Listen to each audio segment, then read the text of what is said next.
How's everybody doing? So,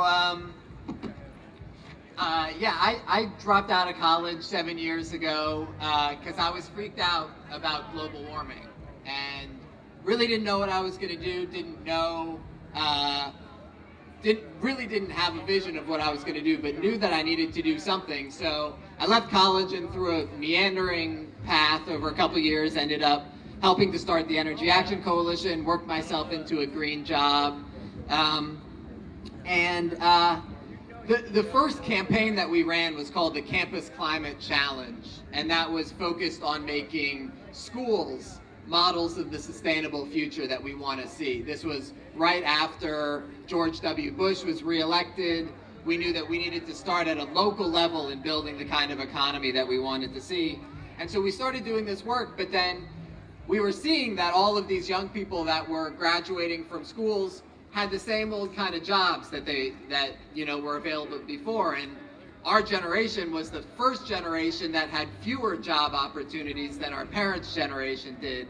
And so I realized that we needed to be thinking not only about schools and about federal policy, but really about shifting the whole economy and creating green jobs. So I started working with Van Jones to develop this idea for a clean energy corps, which was basically modeled on the Civilian Conservation Corps during the Great Depression, and was, how do we put people to work building the clean energy economy, retrofitting buildings, putting solar panels up, millions of people in a big national mobilization, the Clean Energy Corps, and some of that is now policy in this country. Van is in the White House pushing this agenda forward with all of us. So that was the transition for me, and this is really a critical time to be having this conversation for at least two major reasons. One is, I don't know if folks recently saw, but the unemployment rate official unemployment rate jumped to 9.5%. The sort of broader range of unemployment, which includes people who haven't been able to find a job for a long time and people who are underemployed, is 16.5%. So, and with young people, it's twice that. So there are all these people who are out of work, and then on the other hand, there's all this work that needs to be done. We are living in a time where we have massive healthcare problems.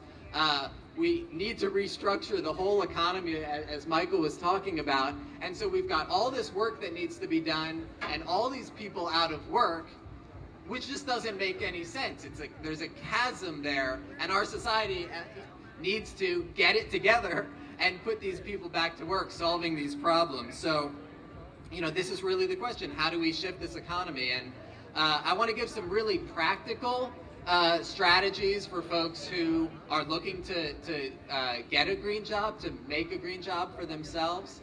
A good friend of mine wrote a 70-page ebook. You can download it online. It's called Occupation Change the World: How to Make a Living, How to Make Money and Change the World. And there's tons of good stuff in there, but three of the sort of core strategies that he lays out are: one is say yes.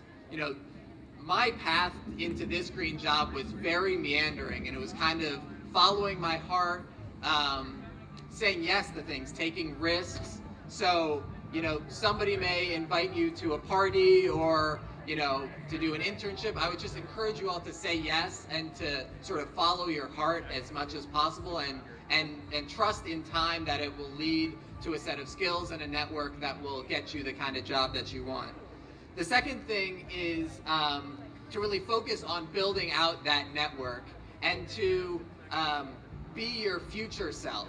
So if you're at a cocktail party or a bar or whatever, and somebody asks you what you do, don't say that you're a waiter or that you're unemployed. Say that you do consulting for companies on energy efficiency, or say what you want to be. Say what you're doing on the side in your own time.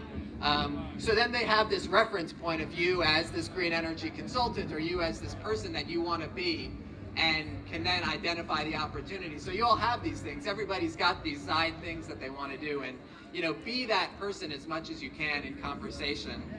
And then the third thing is to be an expert. It's easier now than it ever was to become an expert on something. You know, Goodwill Hunting style, go to the library, Google, like, focus on what you want to learn and become an expert. That can also be apprenticing with someone. Maybe there's like a dope farmer in your area that you could go work with for a couple months and really learn how to do that. And become an expert in that, or go back to school if there's a set of skills that you can only learn there.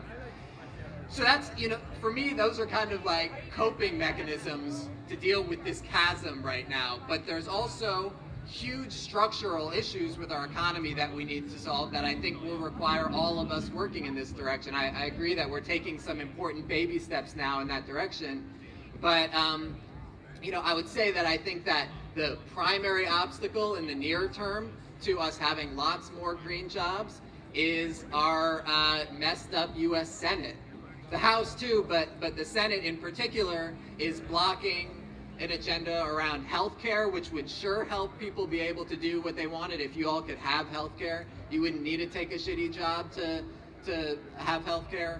You know, immigration reform, Employee Free Choice Act, labor reform, not to mention the climate energy bill that we might not get passed unless we really work on changing the U.S. Senate and putting pressure on them. So camp out at your senator's office. The two here in Michigan are really critical swing votes. So I'm also writing a book on this, and I'm looking for stories. So come find me afterwards if you have stories, if you have problems that you're dealing with, or ideas for how to create green jobs for young people. Thanks. Thanks, Billy. Billy mentioned the word